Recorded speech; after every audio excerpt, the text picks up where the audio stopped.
You're watching Reality Check. Tonight, a brilliant report by News Laundry, the website, exposing the double standards of a police and a ruling establishment when it comes to toolkits.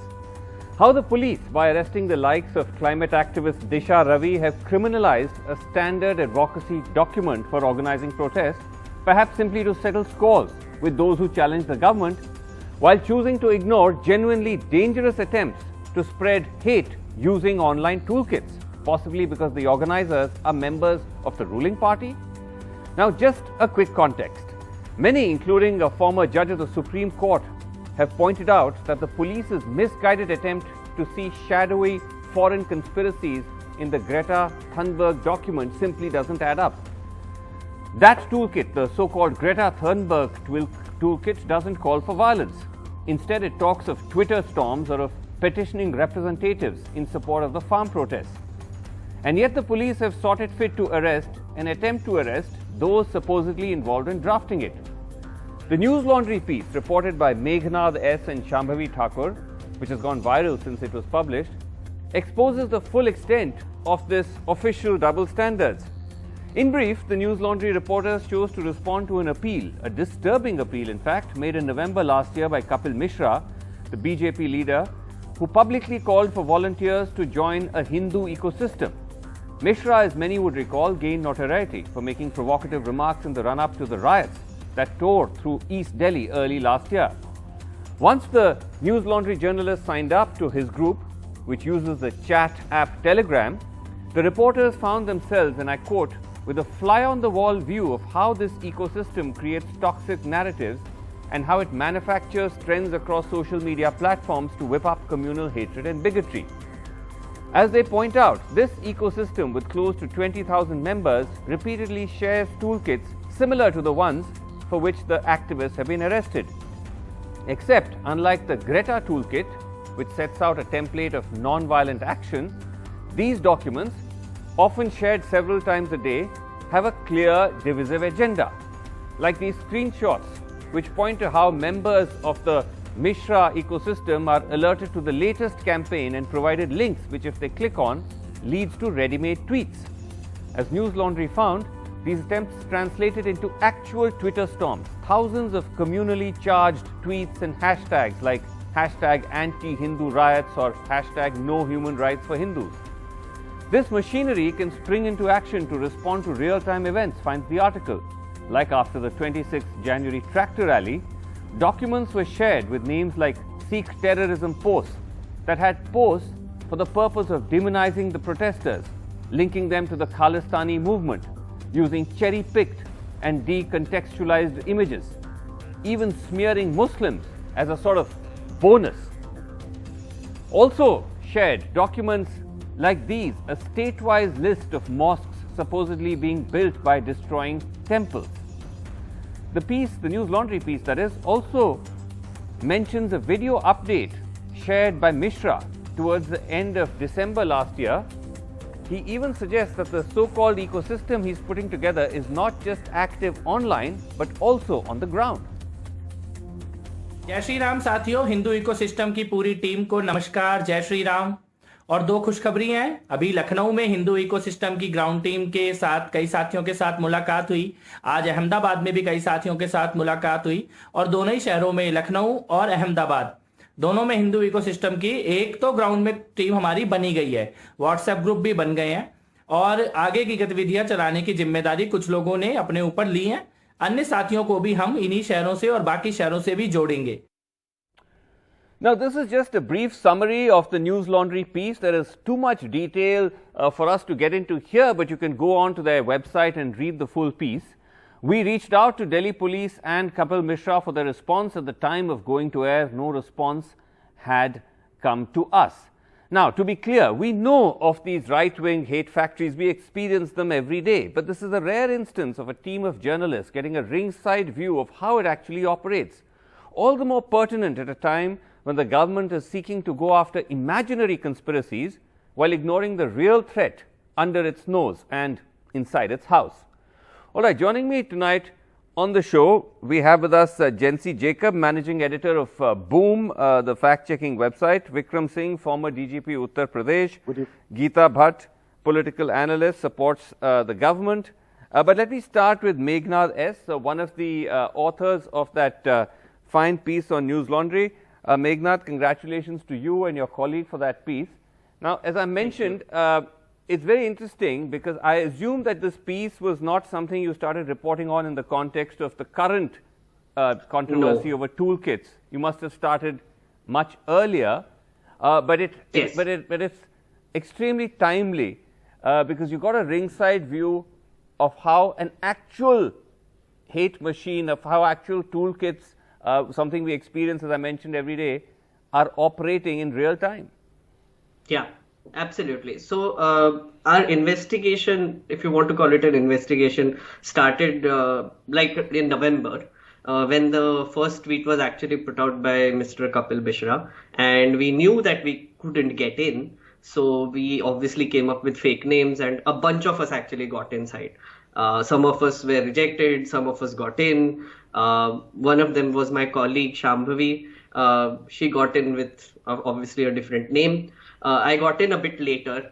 But what happened is that initially we were just observing it, and we saw that these messages came up to promote the magazine of the RSS, Panchajanya. Videos were shared of Mr. Javadekar.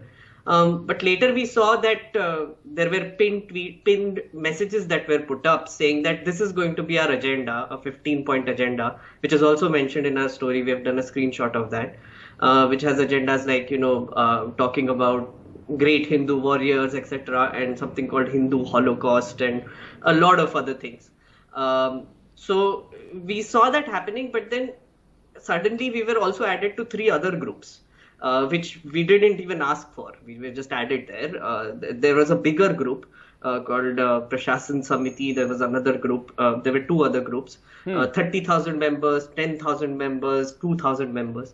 There was where the activity was actually happening. Right. Yeah. Okay. Hindu ecosystem was the main basically group, but only admins could post. And you were added to later to groups. But essentially, what you've unearthed, and I'm again quoting from what you found, that this is essentially like a kind of hate factory. Yes, and it's actually quite stunning, I must say, because it's very organized. They create toolkits. I mean, I know this word is being used and damaged a lot nowadays, but I wouldn't I'm just using it right now because everybody sort of understands what it is, I guess. But they were sharing, let's call them resource documents, right, about, let's say, what is happening in the world of Islam, what sort of news is from there, what is happening in the world of Christianity, and what is happening with China. Yes. These were informational documents, right, which had précis of news items, which can be used in narratives. Apart from that, in other groups, there were constant content being created whenever real-time events came up. Right. So videos were shared, images were created, and then someone would compile them into giant PDF documents, which are like hundreds of MBs. Okay. And then share it on that group. Yeah. Right. Now, Jency, just as all this controversy was coming out about this so-called Greta Thunberg toolkit, a lot of people, perhaps you also, I'm not sure, but like people like Prateek Sinha, Volt News, were all posting how this is fairly common online, that you have these documents, manuals, toolkits, whatever you call it, which are used by everybody, including political parties, including the ruling party, to create Twitter storms, to push hashtags and all that. So that is known. But the News Laundry piece seems to go beyond that, because it is actually showing you how this is used for divisive communal agenda to spread misinformation, and of course, shockingly, all being done by a member of the ruling party, or at least under his watch, unchecked. Well, Vasu, I'm quite amused by the word toolkit. Both Prateek at Alt News and at Boom as well, we've been reporting on this phenomenon since 2017 onwards. And if you remember, there are several cases of former, BJP MPs, ministers at that point of time, and probably also people from other political parties using Google Docs. I mean, in short, what is it? These are manufactured tweets. These are copycat tweets. If you want to use a lighter term, it is copycat tweets. Right. This has been going on since the last 3 years. It is only now that the world is getting to see, and thanks to the reporting that News Laundry has also done, the extent of what can happen when, over 15,000 people, users can gather on all together into one Telegram group or a WhatsApp group or whichever platform it may be. Yeah. And the kind of divisive agenda that can constantly be dished out and keep them primed and ready when there is a huge requirement for it. Let's remember, this is not what they are doing right now. This is preparing for something at a time when there is a situational issue where there is some communal issue where they actually need to project this imagery of Hindu khatre mein hai, or Yeah. the victimization of a particular community, which in fact happens to be the majoritarian Yeah. community in this country. That's the time when the real impact of what is being dished out in this group will be clearly seen. Well, we've already Vasu, started if I seeing may- the offline Vasu, if impact I of may this. add- I mean, we're witnessing it. We're seeing it whenever there's a communal flare-up. We're seeing it in out-and-out riots. But as you say, it also carries the fear of further such communal friction. Geeta Bhatt, isn't this glaring double standards that the police are going after one set of activists and one so-called toolkit, which, as I pointed out, and many others have, including a former judge of the Supreme Court, contains no incitement to violence, while ignoring this very blatant attempt by a member of the BJP to incite violence? Well, Srinivasji, I hope you'll give me some time to speak. I want to put Yes. forth a couple of points.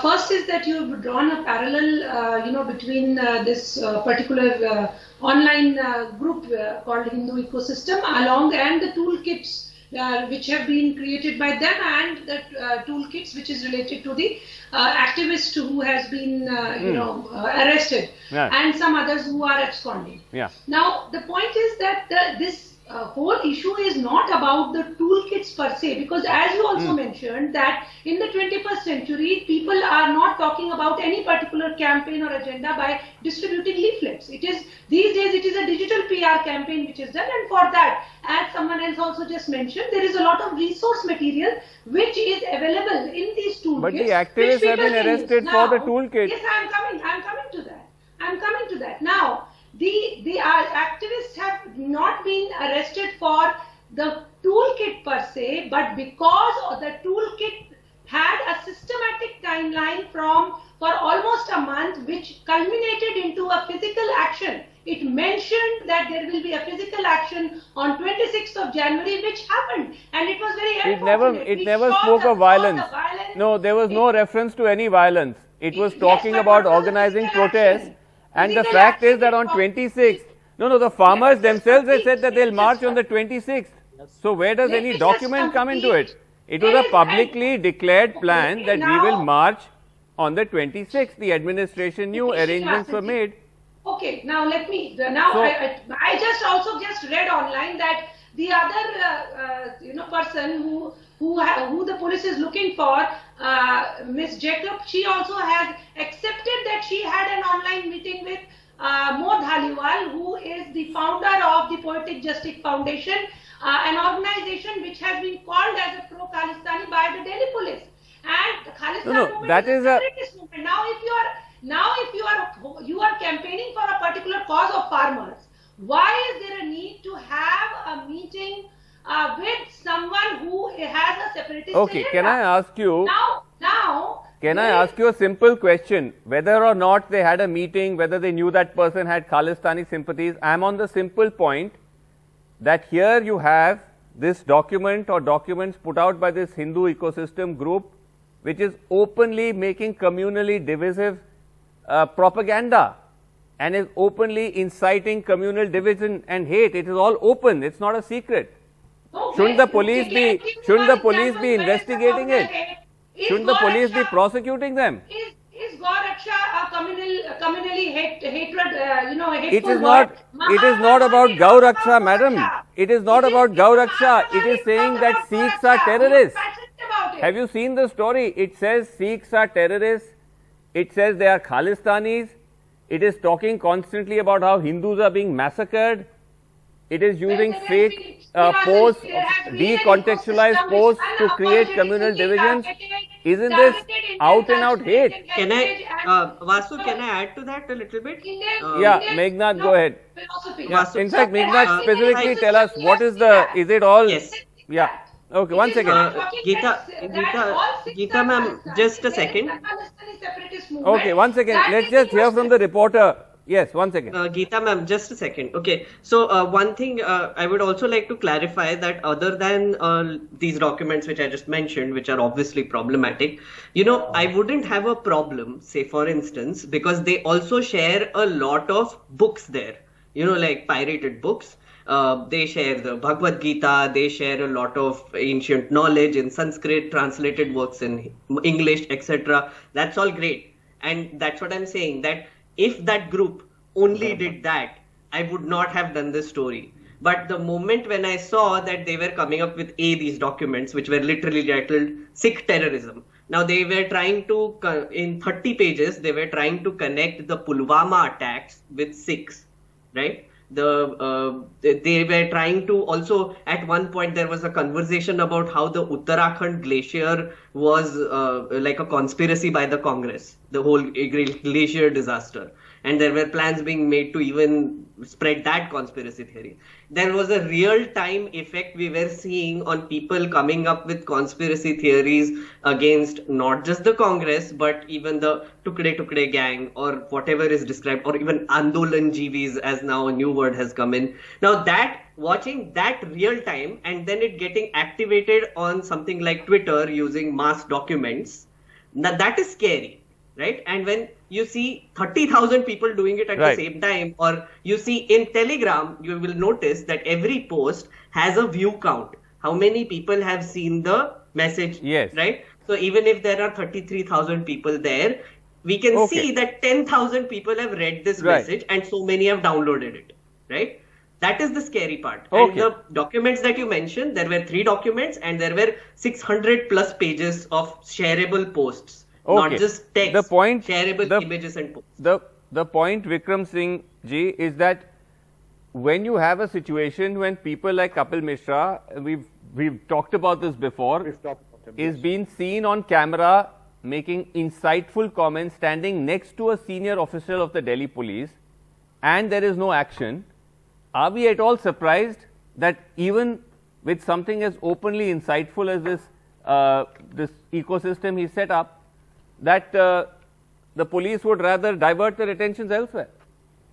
Mr. Jain, I would fault this. I would not say toolkit, but the action plan, I would flaw it on 3 ways. Number 1, it is retrograde.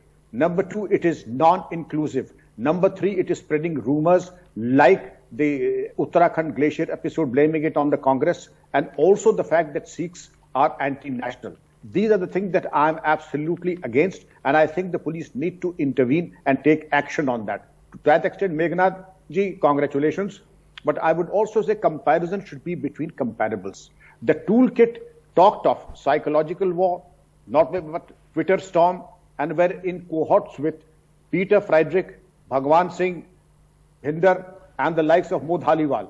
Here, I'm not aware if they are in communication with such elements. But the fact of the matter is, both are wrong. And my advice to Meghnad ji would also be, it is not just one organization that needs to be scrutinized by the intelligence agencies. There are others like the Rihai Manch, there are others like the Bajrang Dal that also need to be censored and monitored by the intelligence agencies. If you go to their websites, you will find matters that are even more objectionable than what you would find here. Fact of the matter is, anyone who transgresses the rule of law needs to be accountable to the rule of law, whether it is Kapil Mishra, whether the Bajrang Dal, or anybody else.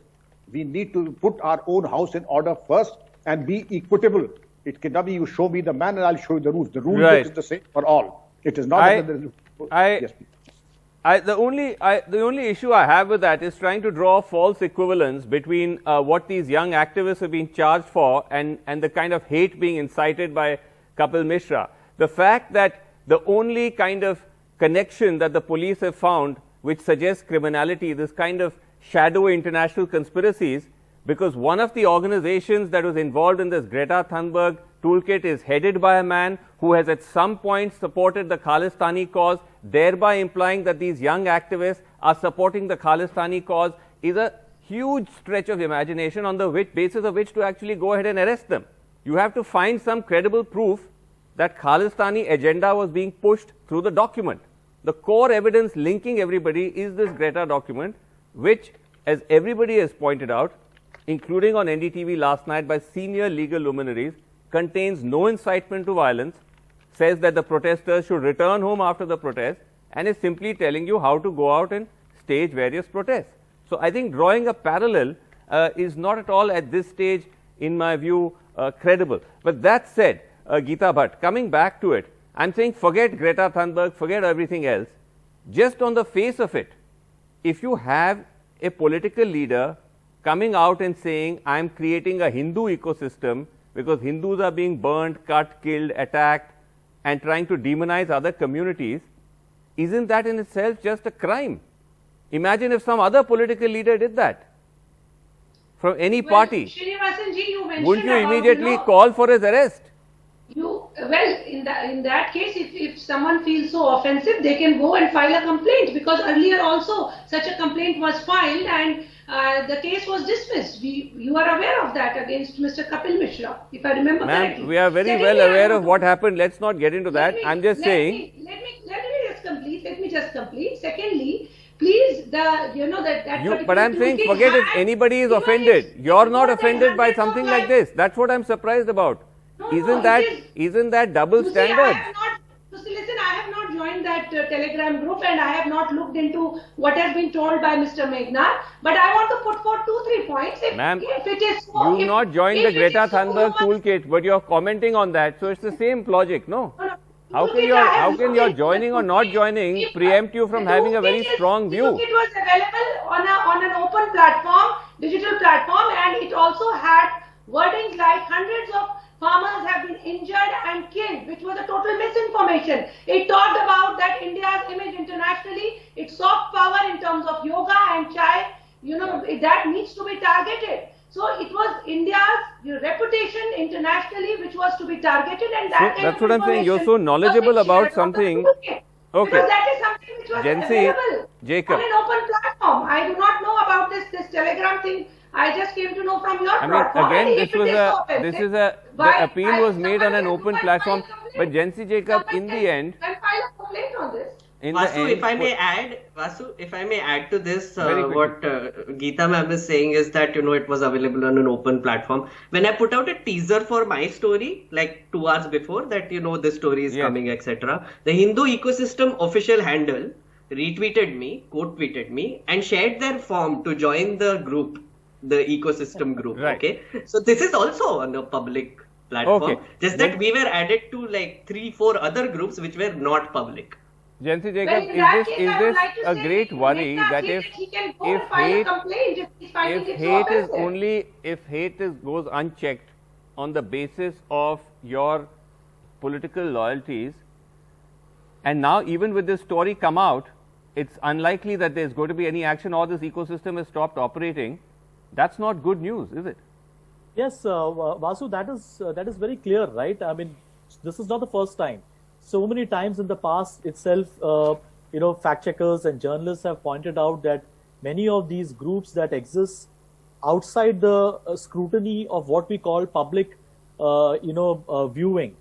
So even for probably the Hindu ecosystem, you had to go and join that group. And there were some elements of checking that they were doing, whether, are you the relevant person, just like Meghnad said as well. But otherwise, these are all operating, under the radar. And unless someone decides to take cognizance of it and probably tries to find out what are the kind of stuff that is getting forwarded on these messages. We often hear cops talking about how they will take strict action if rumors are spread over WhatsApp. These are all platitudes. Yeah.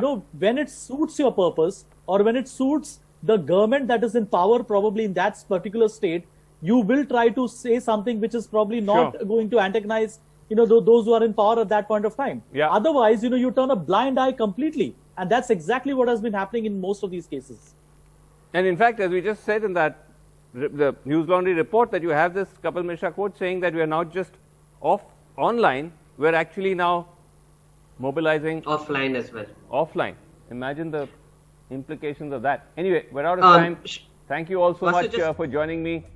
on Reality Check. Thank you so much for watching. Good night.